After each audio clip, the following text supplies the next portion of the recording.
শবে বরাতের ইতিহাস এবং দালাল নিয়ে কয়েকটা কথা বলি, আমি আমার কথা শেষ করব। শবে বরাতের কথা একাধিক গ্রন্থের মধ্যে রয়েছে। আমরা যদি সুনানের কিতাবগুলোর দিকে তাকাই, সুনানে আবি দাউদের 2325 নম্বর হাদিসে শবে বরাতের কথা রয়েছে। সুনানে আহমদ ইবনে হাম্বলের 2561 নম্বর হাদিসের মধ্যে শবে বরাতের কথা রয়েছে। সুনানে ইবনে মাজার 1388 নম্বর হাদিসে শবে বরাতের কথা রয়েছে। ইমাম ইবনে তাইমিয়া, যাকে গয়রে মুকাল্লিদরা ইমাম মানে কিন্তু আবু হানিফারে মানে না, সমালোচনা করে, সেই ইবনে তাইমিয়া মাজমাউল ফাতোয়ার 23 নম্বর খণ্ডে শবে বরাতের কথা বলে গেছেন।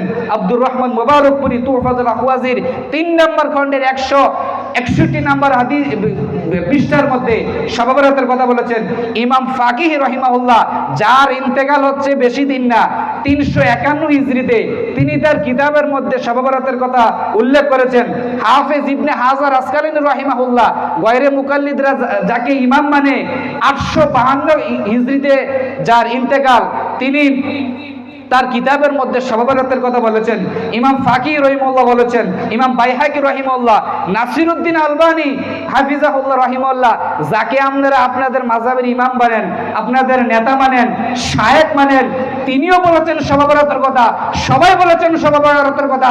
আমরা কান্দুপুরের মাটির থেকে, আমরা এই গাগরাগাড়া কেন্দ্রীয় ঈদগাহ ময়দান থেকে আমরা ঘোষণা দিতে চাই, আল্লাহ বলেছেন শবে বরাতের কথা, রাসূল বলেছেন শবে বরাতের কথা, হাদিসে আছে শবে বরাতের কথা, নাসিরউদ্দিন আলবানী বলেছেন শবে বরাতের কথা, ইমাম ফাকিহ বলেছেন শবে বরাতের কথা, সব জায়গায় আছে শবে বরাতের কথা।